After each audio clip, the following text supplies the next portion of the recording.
a proposição da PEC, a elaboração da PEC, que é, de fato, o capital financeiro.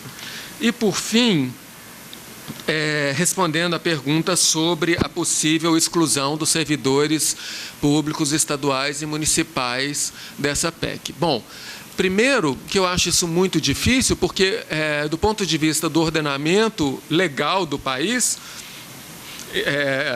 eu não vejo viabilidade técnica, né, de legislação constitucional para retirar servidores públicos estaduais e municipais dessa proposição, porque são artigos da Constituição que regem todos os servidores públicos, sejam eles federais, estaduais ou municipais. Aí, eu que sou leigo percebi isso, logo depois, então, eles também perceberam e eles falaram, bom, então não dá para tirar servidores públicos estaduais e federais, vamos tirar só policiais civis, policiais federais, talvez, e professores.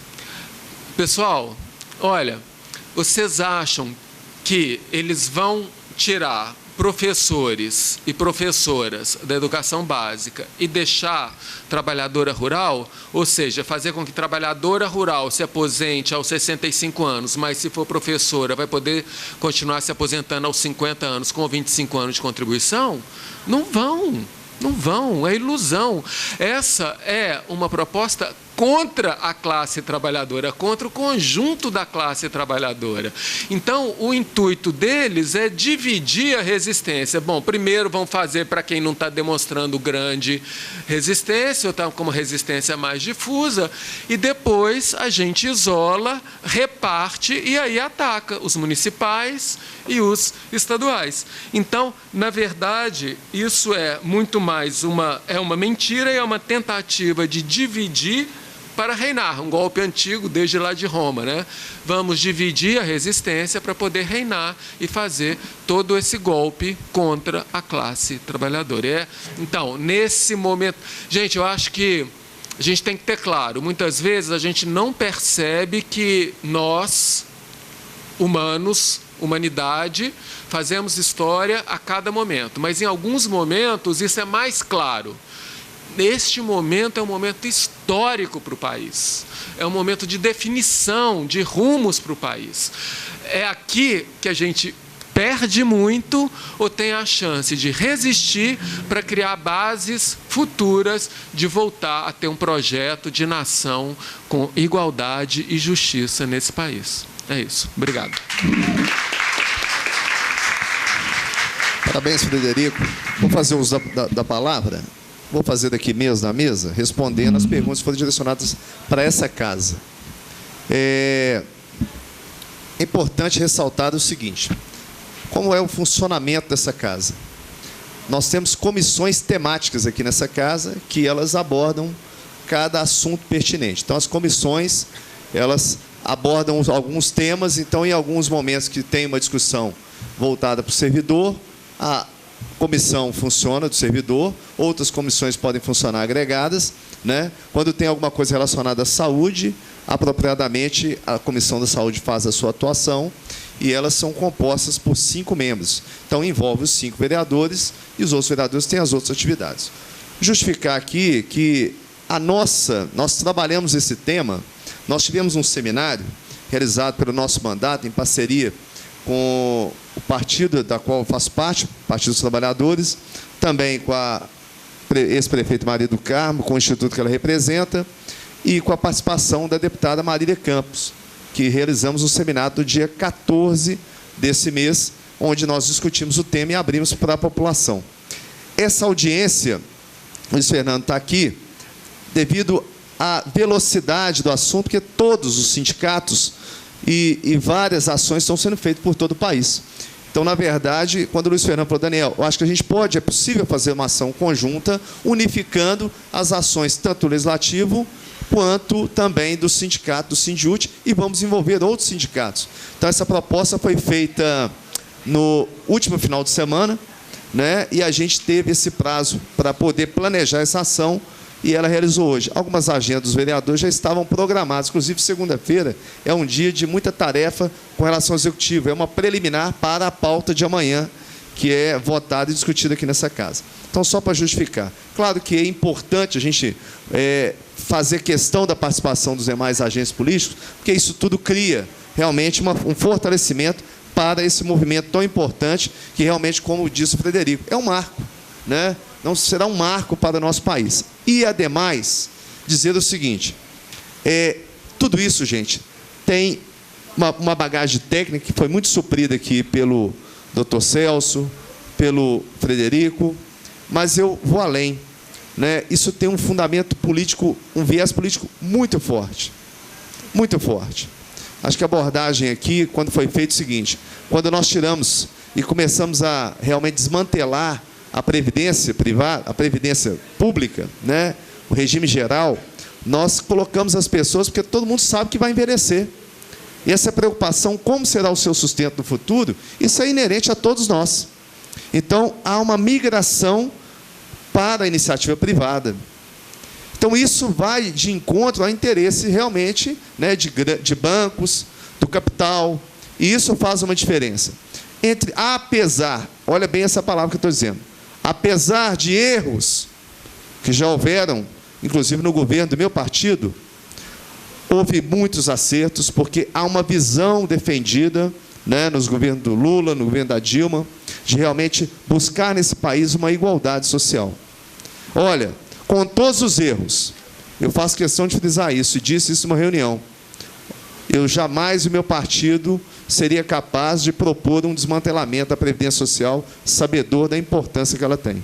Sou testemunho disso, vereador. Desculpa. Participei do Fórum Social da Seguridade Social em 2007, onde se discutia a reforma da Previdência, e ela não aconteceu porque as bases do seu partido realmente contribuiu para que ela não viesse a acontecer. Muito obrigado. Obrigado. Mas é o seguinte, de fato, essa casa não tem o poder, não temos o poder de poder virar esse jogo pelo meu voto e pelo voto dos meus colegas vereadores e qualquer Câmara desse país. Mas temos, sim, a capacidade de envolver a mobilização e levar nosso recado. Né? Quando a gente está aberto à discussão, e aí é um avanço político, eu tenho clareza disso. Hoje, por exemplo, se tratando disso, é fácil, até para os parlamentares aqui, fazer uma defesa favorável, né, contra a reforma da Previdência. Fácil, não é um tema difícil, porque essa casa não está em debate dela, né? Mas é o seguinte, também não deixa de ser um exercício, porque possivelmente, e olha bem, colocou lá, não há como desvincular, mas olha, e se fosse desvinculado? Essa casa poderia estar discutindo aqui no futuro a questão do servidor próprio. Aliás, o IPREME é um tema que tem que ser continuamente discutido aqui. Discutido nessa casa. Alguém perguntou sobre o majoritário. A Mirlane. A Mirlane perguntou sobre o posicionamento dessa casa como majoritário. Ô, gente, empresário, eu sou um pequeno empresário também. Empresário só se for muito burro para querer tirar receita do trabalhador. Olha, uma geladeira, eu brinco com as pessoas, às vezes em alguma palestra, eu cito o seguinte, falo assim, olha, a geladeira, todo mundo tinha uma referência antigamente em Betim, os mais ricos eram o pessoal do Pascoalim, então transporte da cidade. A geladeira do pessoal do Pascoalim, se ele dobrar o faturamento dele no próximo ano, ela fica da mesma proporção. A geladeira dele, provavelmente o carro dele vai ser o mesmo. Não altera a realidade econômica da nossa sociedade. Quando você acumula receita em um ente só, numa pessoa só, não faz sentido. Quando você distribui, aí que faz a diferença. Então, todo um projeto que eu faço a defesa aqui, isso nasceu realmente no governo Lula e depois deu continuidade no governo Dilma, quando nós fizemos uma melhor distribuição de renda, priorizando o mais sofrido, porque tem uma linha de miséria, essa faz a diferença. E agora, pegam além disso, que vejam bem, já falavam mal de R$100, 120, 200, Bolsa Família, o que for. Agora vão além. Estão achando que é muito um teto máximo que é de R$5.000 e poucos, que é a Previdência.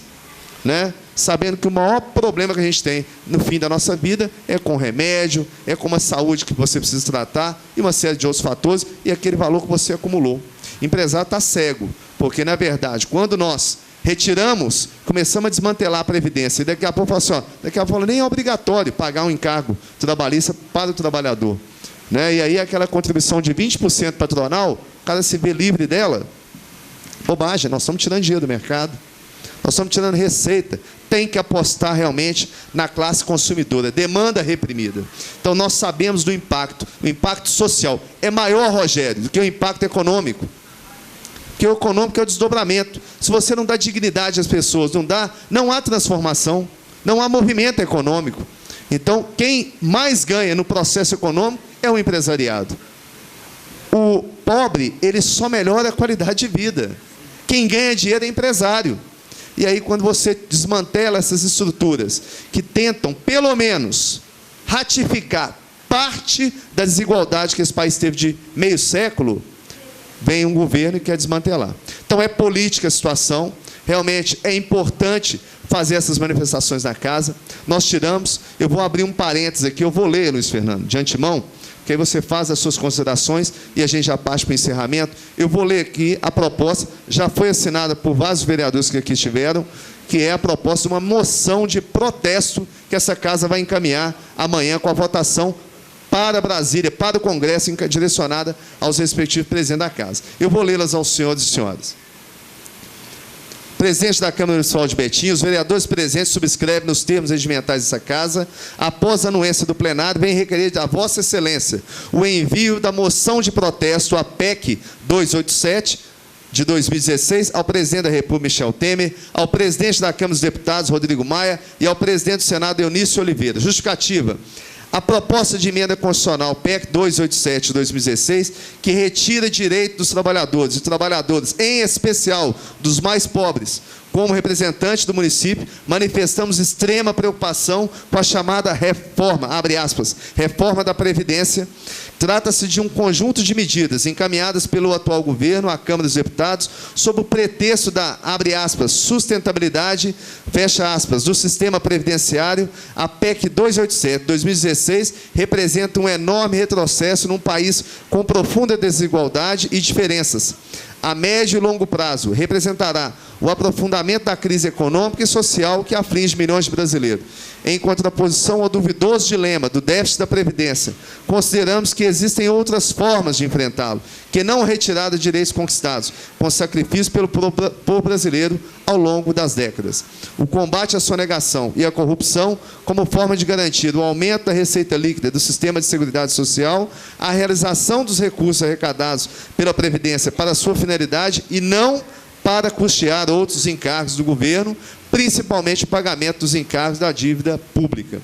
Assim, reiteramos aqui o nosso compromisso, enquanto vereadores e vereadoras da Câmara Municipal de Betim, Estado de Minas Gerais, na defesa intransigente da Previdência Pública e Universal, a fim de garantir, no futuro, uma aposentadoria digna a todos os trabalhadores e trabalhadoras do Brasil, dos grandes centros urbanos e áreas rurais. Nós assinamos isso dos demais vereadores, nós vamos encaminhar essa proposta à votação amanhã. O que eu quero dizer a vocês? O gesto, apesar de ser pequeno, e aí eu falo isso com muita tranquilidade, e me cito em casa, Luiz Fernando, porque eu sei que os trabalhadores da educação, e é um movimento que o Sindjut sempre fez, que é a politização desse quadro de servidores tão importante do município. Porque há um entendimento para ter discernimento no voto, na escolha, nos debates e fazer valer a nossa voz. Eu acho que a maior arma que nós temos hoje, quem criou, feliz foi quem criou o WhatsApp, porque esse negócio chega em tudo quanto é lugar. Porque se nós dependêssemos de uma televisão, de uma Rede Globo, nossa voz ficava por aqui e nada mais do que nessa Câmara, ou nos anseios, em cada canto da cidade, por um carro de som. Acho que o WhatsApp ele nos leva a todo canto desse país. Acho que é importante a nossa manifestação de hoje para amanhã e ser continuada. E o grande trunfo que nós temos na mão não é só a vitória da Previdência, na minha opinião. Eu acho que é o grande marco para se começar um grande processo de reforma desse país, porque vai em todos os âmbitos da federação. Acho que respondo com isso. Muito obrigado e quero aqui passar para as considerações, Luiz Fernando. Bem, é rápido. Primeiro vamos a uma lista de nomes que eu acho que a gente não pode esquecer. Carlos Melles, do DEM, Fábio Ramalho, do PMDB, Leonardo Quintão, do PMDB, Mauro Lopes, do PMDB, Saraiva Felipe, do PMDB, teve voto em Betim, Igarapé e São Joaquim de Bicas, é da região. Dimas Fabiano, do PP, Franklin Lima, do PP, Luiz Fernando Farias, do PP, tem voto em Betim, muito, sobretudo a região de Teresópolis, PTB, Renato Andrade, do PP, Renzo Braz, do PP, Toninho Pinheiro, do PP, aqui também, próximo de nós, Bilac Pinto, do PR, delegado Edson Moreira, do PR, Marcelo Álvaro Antônio, do PR, Tenente Lúcio, do PSB, Diego Andrade, do PSD, aqui, ó, colega aqui, tem muito voto em Joatuba, Marcos Montes, do PSD, Caio Narcio, do PSDB, Domingos Sávio, do PSDB, Eduardo Barbosa, do PSDB, Marcos Pestana, do PSDB, Paula Biacchio, do PSDB, Rodrigo de Castro, do PSDB, Luiz Chibé, do PT do B, Raquel Muniz, do PSD, e Rodrigo Palheiro, acho. Rodrigo Pacheco, do PMDB. Esses votaram a favor da terceirização e esses precisam ser lembrados, que não merece o voto da população em 2018. Eu vou colocar depois a lista dos que votaram contrários à terceirização. Mas, assim, para terminar, muito é feito em nome de Deus, muita arbitrariedade é feita em nome de Deus nos diversos casos do parlamento brasileiro. Mas aí precisa lembrar que a palavra do Evangelho, para quem é cristão, e eu sou, ela é revolucionária e ela nunca foi balizadora de justiça. Ela nos impele a agir em favor dos pobres, dos órfãos, das viúvas e do trabalhador. E para quem gosta de citar versículo na Bíblia nas casas, eu não estou fazendo uma crítica especial aqui, é toda casa parlamentar, tem um versículo de Amós que diz o seguinte: ai dos que fazem do direito uma amargura e a justiça jogam no chão. Isso vai ser lembrado, isso vai ser cobrado e tem muita gente carregando sangue de trabalhador nas mãos.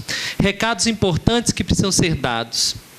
Da cobrança irrestrita e constante aos deputados federais e que a gente permanece nas ruas. Que a gente espera, da parte em Betim, e aí a ajuda dos vereadores aqui da casa, que o processo de negociação transcorra da forma mais tranquila e que apresente resultados.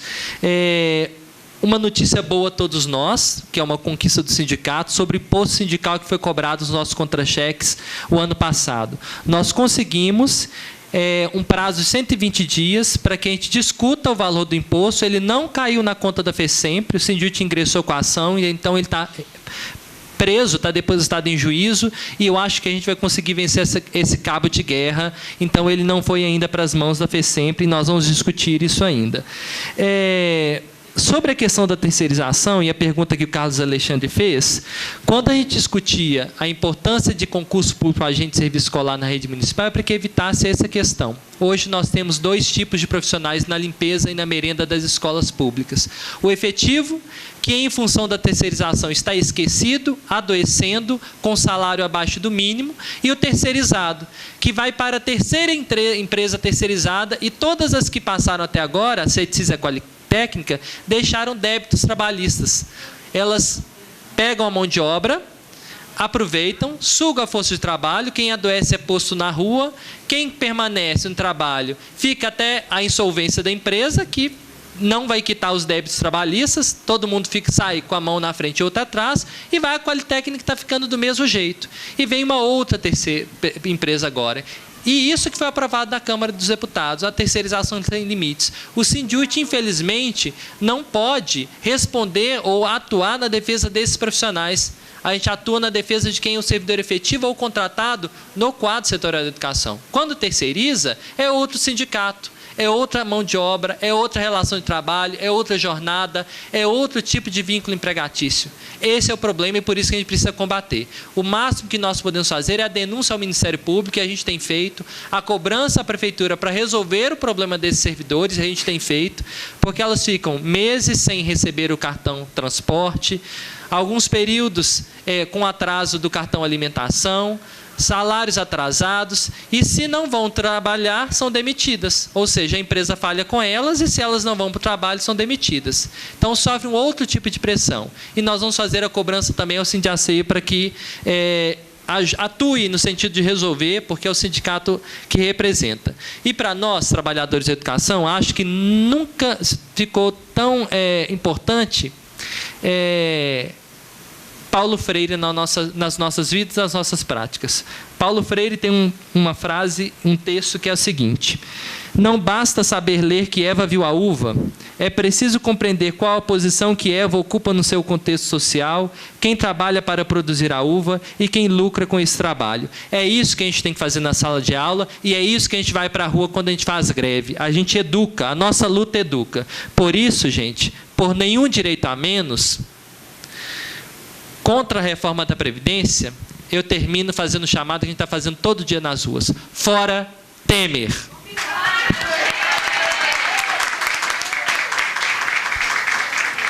E agradecer, Daniel, pela brilhante articulação na chamada dessa audiência pública, no tempo rápido que foi feito. Agradecer ao Dr. Celso, prazer em conhecê-lo, pela exposição brilhante, e ao Fred, que estava lá na UFMG, não almoçou para vir aqui fazer o espaço debate conosco. Então, muito obrigado, Fred. Quero também aqui, de público, agradecer, Luiz Fernando, ao sindicato, Sindiúti, a sua mobilização, a mobilização dessa classe que já fiz aqui nas minhas palavras as considerações, né, de ser uma classe politizada, uma classe importante, contribui. Acho que da nossa parte, eu me sinto realizado em esse grupo, juntamente pela nossa articulação, ter dado um recado importante para esse país sobre a reforma da Previdência. Espero que os senhores tenham saído aqui com conteúdo, uma bagagem. Agradeço, Fred, né, com liberdade eu chamo de Fred aqui, pela sua contribuição técnica, sua capacidade e dedicação do seu tempo. Também, Dr. Celso, muito obrigado, foi um prazer conhecê-lo, recebê-lo nessa casa. Espero que você volte aqui em outras ocasiões para enriquecer esse debate. Senhoras e senhores, nós agradecemos a participação de cada um. Em nome de Deus, nós declaramos encerrada a presente audiência. Bom, em paz.